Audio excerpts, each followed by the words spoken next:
2 பேருந்துகள் மோதி கோர விபத்து, 22 பேர் காயம். ஹர்த்தால் உள்ளிட்ட போராட்டங்கள் அவசியமற்றவை, சிவசேனை அமைப்பு வலியுறுத்தும். ஸ்டேலினால் மேற்கொள்ளப்படும் படுகொலைகளுக்கு எதிராக பாலஸ்தீனுக்காக ஒன்றிணையும் இலங்கையர் எனும் அமைப்பினால் போராட்டம் முன்னெடுப்பு. பிரதமர் பதவியில் மாற்றம், வதந்திகளுக்கு முற்றுப்புள்ளி வைத்தார் ஹரினி.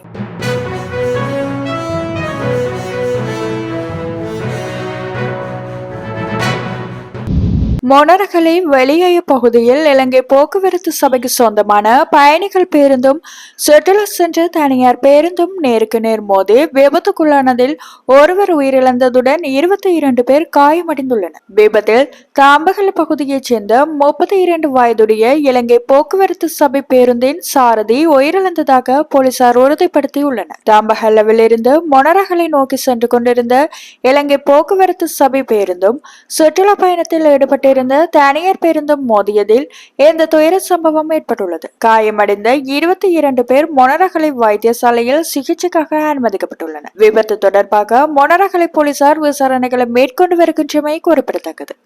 தோல்வியில் முடிந்த தமிழ் மக்களது போராட்டத்தில் இருந்து மீண்டு வரும் பொருளாதார நகர்வுகளை மீட்டெடுக்கும் இன்றைய காலகட்டத்தில் ஹர்த்தால் உள்ளிட்ட போராட்டங்கள் அவசியமற்றது என சிவசேனை அமைப்பின் தலைவர் சச்சிதானந்தம் தெரிவித்துள்ளார். எதிர்வரும் 18ஆம் தேதியன்று வலிந்து அழைக்கப்பட்டுள்ள ஹர்த்தாலை சைவர்களும் தமிழ் மக்களும் புறக்கணிக்க வேண்டும் எனவும் அழைப்பு விடுத்துள்ளார்.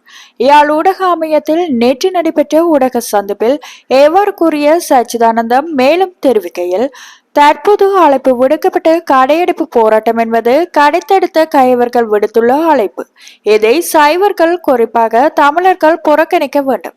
கடையெடுப்புக்கான தேவை இன்றைய சூழலுக்கு தேவையற்ற ஒன்று. அத்துடன் கடையெடுப்பு என்பது காலத்துக்கு ஒவ்வாத போராட்டம். முல்லைத்தீவில் இளைஞர் நடந்த சம்பவத்துக்கு அது தொடர்பில் குற்றம் சாட்டப்பட்டவர்கள் உடனடியாக கைது செய்யப்பட்டுள்ளனர். அங்கு நடந்த சம்பவத்துக்கு காரணம் கஞ்சா குடித்து போதையில் நேரில் விழுந்து இறந்தது என மருத்துவ அறிக்கை கூறப்பட்டுள்ளது. இந்த நேரம் ராணுவ பிரசன்னம் என்பது தோல்வியடைந்த இனம் சந்திக்கும் ஒரு இயல்பான தாக்கம் அல்லது அடக்குமுறைதான். மடுமாதாவின் நலன் கருதி போராட்டத்தை பின்னகர்த்திய குறித்த தரப்பினர் நல்லூர் திருவிழாவை குறிவைத்து கடையடைப்பு என கூறி சுயநல அரசியல் லாபம் தேட முயற்சிப்பதால் நாளாந்த முளைத்து வாழும் மக்களின் வாழ்வே பாதிக்கும். அந்த வகையில் ஏழை மக்களை பகடைக்காயாக்க முயற்சிக்கும் நரித்தன அரசியலுக்கு இடம் கொடுக்க கூடாது. இந்த கடையடைப்பு போராட்டத்துக்கு வர்த்தகர்களோ போக்குவரத்து சார் சங்கங்கள் பொது அமைப்புகளோ எதுவானாலும் ஒத்துழைப்பு வழங்கக்கூடாது. தோல்வியில் முடிந்த போராட்டத்தில் இருந்து மீண்டு வரும் பொருளாதார நகர்வுகளை மீட்டெடுக்கும் காலத்தில் இந்த போராட்டங்கள் அவசியமற்றது என அவர் தெரிவித்திருந்தமை குறிப்பிடத்தக்கது.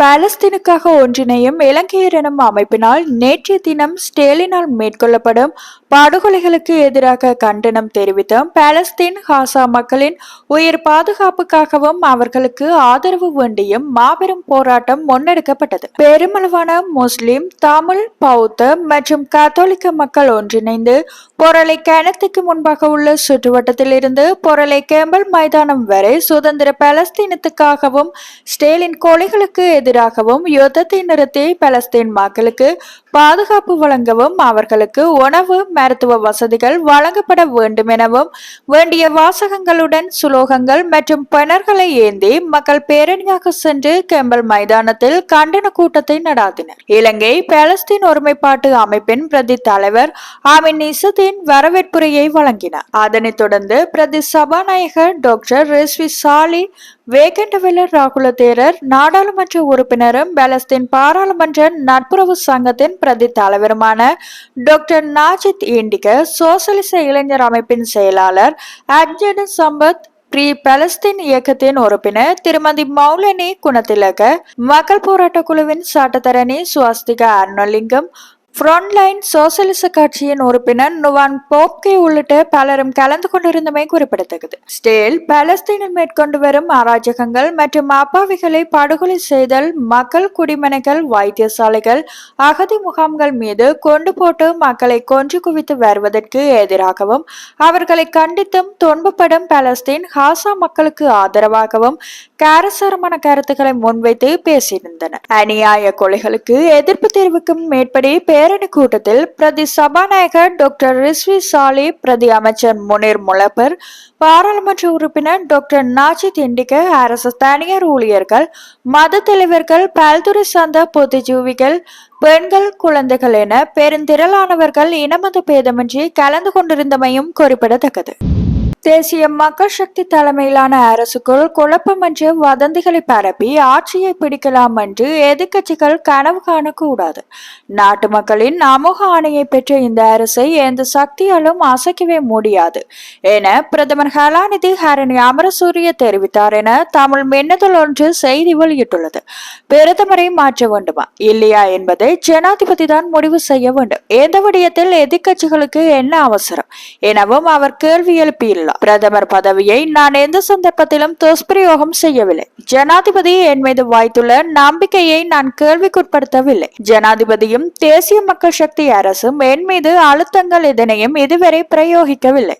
ஆனால் எதிர்கட்சிகள் வதந்திகளை வெளியிட்டு வருகின்றன. சில ஊடகங்கள் இதற்கு முக்கியத்துவம் கொடுக்கின்றன. அனைத்து ஊடகங்களும் நடுநிலையுடன் செயற்பட வேண்டும். உண்மை நிலைமைகளை ஊடகங்கள் தான் மக்களுக்கு தெரியப்படுத்த வேண்டும் என பிரதமர் மேலும் தெரிவித்தார் என்று அந்த செய்தியில் கூறப்பட்டுள்ளது. மட்டக்களப்பு மாவட்டம் மண்முனை தென்னெருவில் பாற்று கழுதாவளை பிரதேச சபை அமர்வுகளில் ஊடகங்களை அனுமதிப்பதில்லை எனவும் உறுப்பினர்கள் சபைக்குள் கையெடுக்க தொலைபேசிகளை கொண்டு வரக்கூடாது எனவும் தீர்மானம் நிறைவேற்றப்பட்டுள்ளமை ஜனநாயகத்துக்கும் ஊடக சுதந்திரத்துக்கும் எதிரான அடக்குமுறை என அப்பிரதேச சபை உறுப்பினர் ஜோகராசா சந்திரகுமார் தெரிவித்துள்ளார். இது தொடர்பில் அவர் மேலும் தெரிவிக்கையில், மண்முனை தென்னெருவில் பாற்று கழுதாவளை பிரதேச சபையின் 2வது அமர்வு நேற்றைய தினம் இடம்பெற்றது. இதன்போது உறுப்பினர்களாகிய எமது கருத்துக்களை தெரிவிப்பதற்கு இடம் வழங்கப்படவில்லை. இதனால் கருத்து முரண்பாடுகள் ஏற்பட்டதுடன் தவிசாளர் என்னை தாக்கவும் முற்பட்டிருந்தார். இதன் காரணமாக நாங்கள் 9 உறுப்பினர்கள் சபையை விட்டு வெளியேறினோம். நாம் வெளியேறியதன் பின்னர் நிகழ்ச்சி நிரலில் உள்ளடக்கப்படாத பல தீர்மானங்கள் நிறைவேற்றப்பட்டுள்ளன. இனிவரும் காலங்களில் சமய அமர்வுகளின் போது தவிசாளர், உபதவிசாளர் ஆகியோரை தவிர ஏனைய உறுப்பினர்கள் கையடக்க தொலைபேசி பயன்படுத்துவதற்கு அனுமதி இல்லை என தவிசாளர் அவர்கள் சபையில் முன்வைத்த போது தீர்மானமாக நிறைவேற்றப்பட்டது. இனிவரும் காலங்களில் சபை அமர்வுகளின் போது ஊடகங்கள் உட்பிரவேசிப்பதற்கு அனுமதி வழங்க முடியாது என தவிசாளர் அவர்கள் சபையில் முன்வைத்த போது தீர்மானமாக நிறைவேற்றப்பட்டது.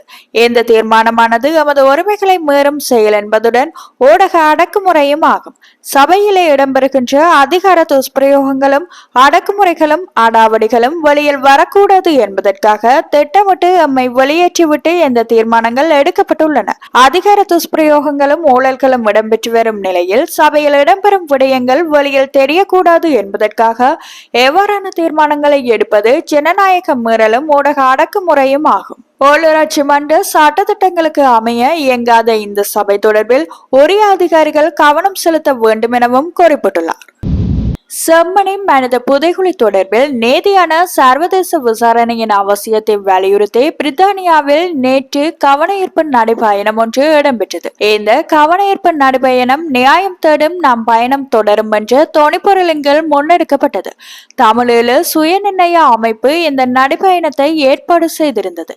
இந்த நடைபயணத்தின் இறுதியில் பிரித்தானிய பிரதமரின் அலுவலகத்தில் செம்மணி மனித புதைகுழி தொடர்பில் நேதியான சர்வதேச விசாரணையின் அவசியத்தை வலியுறுத்தும் கோரிக்கை மகையர் ஒன்றும் கையளிக்கப்பட்டது. 2009 ஆண்டு மே 18 யுத்தம் முடிவடைந்து 16 ஆண்டுகளை கடந்தும் தமிழ் மக்களுக்கான சர்வதேச நீதி இன்னமும் கிடைக்கப்பெறவில்லை. தமிழர் தாயகத்தில் தமிழ் மக்கள் என்றும் பல்வேறு அடக்குமுறைக்கும் ஒடுக்குமுறைக்கும் உள்ளாக்கப்பட்டு வருகின்றனர். யுத்தத்தின் போது பலர் காணாமலாக்கப்பட்டுள்ளனர். அதே போன்று ஆயிரக்கணக்கானோர் இராணுவத்தினரிடம் சரணடைந்தனர். ஆனால் அவர்கள் தொடர்பில் எந்தவித தரவுகளும் இல்லை. அவர்களுக்கு என்ன நடந்தது என இலங்கை அரசாங்கம் வெளிப்படுத்த மறுப்பதுடன் அதனை மூடிமறைக்கும் செயல்பாட்டிலேயே தொடர்ந்து ஈடுபட்டு வருகின்றது. யாழ்ப்பாணம், மன்னார், திருகோணமலை, கொழும்பு உட்பட பல்வேறு பகுதிகளில் மனித புதைகுழிகள் கண்டறியப்பட்டுள்ளன. குறிப்பாக கடந்த சில மாதங்களாக தோண்டப்பட்டு வரும் செம்மணி மனித புதைகுழியில் இதுவரை 50க்கும் மேற்பட்ட உடல்கள் மரபணு பரிசோதனைகளின் ஊடாக கண்டறியப்பட்டுள்ளன. சிறுவர்கள் முதல் பெரியவர்களில் எலும்புக்கூடுகள் கண்டறியப்பட்டுள்ளன. இந்த விடயத்தில் நீதியான சர்வதேச விசாரணை ஒன்று அவசியமாகும். கடந்த காலத்தில் அதிகாரத்தில் இருந்த அனைத்து அரசாங்கங்களும் போர்க்குற்றங்கள் இடம்பெற்றதற்கான சாட்சியங்களை மூடி மறைக்கும் செயற்பாடுகளையே முன்னெடுத்திருந்தன. செம்மணி மனித புதைகுழி விவகாரத்தில் சர்வதேச விசாரணையின் அவசியத்தை எதிர்வரும் ஐநா மனித உரிமைகள் பேரவையில் பிரித்தானியா வலியுறுத்த வேண்டும் என இந்த நியாயம் தேடும் நம் பயணம் தொடரும் நடைபயணத்தில் பங்கேற்று தமிழர்கள் வலியுறுத்தி இருந்தமை குறிப்பிடத்தக்கது. உக்ரைன் ரஷ்யா இடையிலான போரானது 3 ஆண்டுகளை கடந்துள்ளது. இந்த போரை முடிவுக்கு கொண்டு வரும் நடவடிக்கைகளை அமெரிக்க ஜனாதிபதி மேற்கொண்டு வந்தார். அதன் பிரகாரம் அமெரிக்காவின் அலாஸ்கா மாகாணத்தில் ஆங்கரேஜ் நகரில் அமெரிக்க ஜனாதிபதி டிரம்ப் ரஷ்ய ஜனாதிபதி புடின் நேரில் சந்தித்து பேச ஏற்பாடு செய்யப்பட்டது.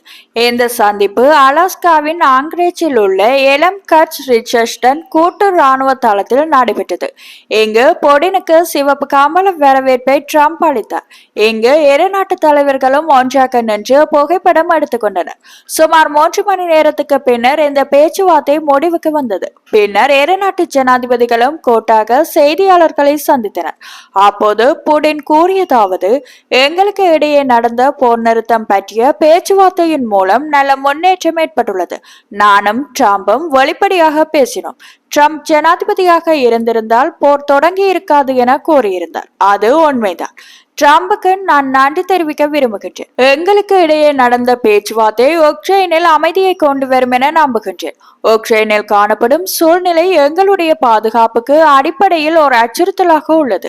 அதேவேளை நீண்டகால தீர்வை உருவாக்குவதற்காக போருக்கான முதன்மை விளைவுகள் எல்லாவற்றையும் நாம் நீக்க வேண்டிய தேவை உள்ளது என எங்களிடம் கூறப்பட்டது. உக்ரைனின் பாதுகாப்பு உறுதிப்படுத்தப்பட வேண்டும் என டிரம்ப் கூறியதற்கு உடன்படுகின்றேன். அமெரிக்கா மற்றும் ரஷ்யா இடையே நல்ல பொருளாதார உறவு உருவாகியுள்ளது என தெரிவித்தார். இரு தலைவர்களும் பல புள்ளிகளில் உடன்பாடு எட்டப்பட்டதாக தெரிவித்திருந்தாலும் உறுதியான ஒப்பந்தம் எதுவும் ஏற்படவில்லை என தகவல்கள் வெளியாகியுள்ளன. அடுத்த சுற்று பேச்சுவார்த்தை மாஸ்கோவில் நடைபெறும் என தெரிவிக்கப்பட்டது.